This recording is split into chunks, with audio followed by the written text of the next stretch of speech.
এই পুরো কোরআনটা আমাদের প্রশ্নপত্র, এতে কোনো সন্দেহ নাই। এই পুরো কোরআনটা প্রশ্নপত্র। তো এত বড় প্রশ্নপত্র থেকে উত্তর দেওয়া, এটা কিন্তু আসলে আপনারা তো ঘাবড়াবেন, আমরাও ঘাবড়াই যে এত বড় প্রশ্নপত্রের উত্তর কি আমি আসলে সঠিক মতো দিতে পারছি? এইটার কিন্তু একটা সহজ পদ্ধতি আল্লাহ কোরআনে বলে দিয়েছেন।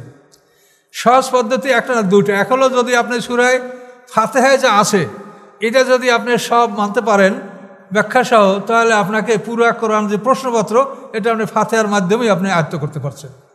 এক, ফাতিহাকে এই জন্য উম্মুল কোরআন বলা হয়, কোরআনের মা। মায়ের পেটে যেরকম একটা শিশু থাকে, এই ফাতিহার মধ্যে পুরো কোরআন আছে, এই জন্য একে উম্মুল কোরআন বলা হয়।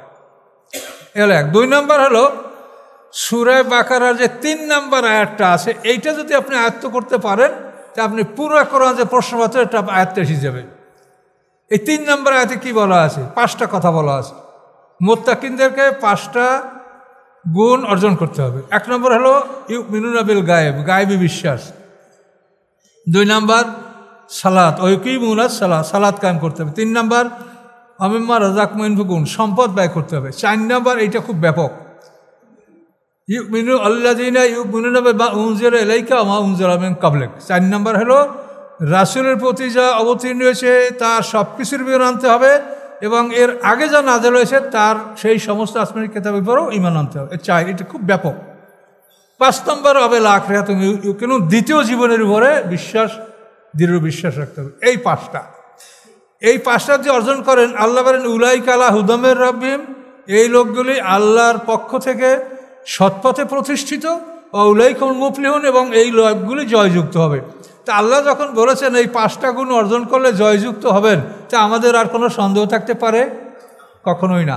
তাহলে আপনার সারা কোরআন যে আপনার প্রশ্নপত্রটা সত্য, কিন্তু এই 5টা গুণ অর্জন যদি আপনি করতে পারেন, তো সারা কোরআনে যা বলা আছে তা আপনি অর্জন করতে বাধ্য থাকবেন এবং অর্জন করবেন।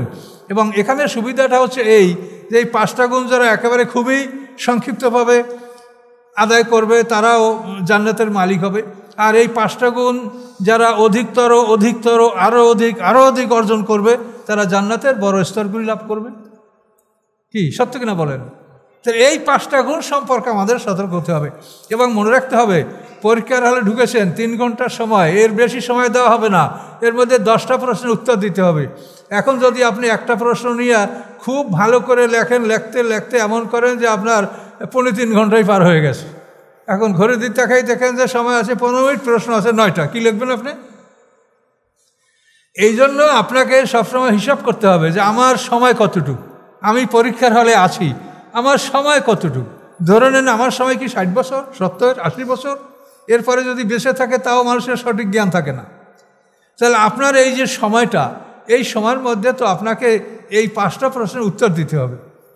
কিন্তু আমি দেখতে পাচ্ছি যেটা এই ইউটিউবে, আমি তো ওগুলো ভালো বুঝি না, তারপরেও যেটা সামান্য দেখি যে নামাজ, শুধু পুরো ইউটিউবে শুধু নামাজের কথা, নামাজ কোরআনে নাই, তা নামাজ 5 ওয়াক্ত নাই, তা রাসূলের নামাজ কেমনে পাবো, তাহলে তারাবি নামাজ 12 রাকাত না কয় রাকাত, এই নামাজ আর নামাজ।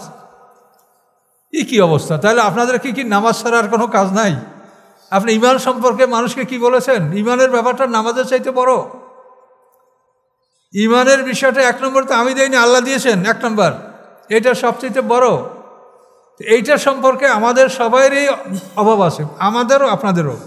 আর এই ঈমানটাকে মানুষ এতই সহজ মনে করে যে নিজে কিচ্ছু জানে না, লম্বা একটা জামা গায়ে দিয়ে, টুপি মাথায় দিয়ে, পাগড়ি মাথায় দিয়ে আমি কলেমার দাওয়াত দিচ্ছি।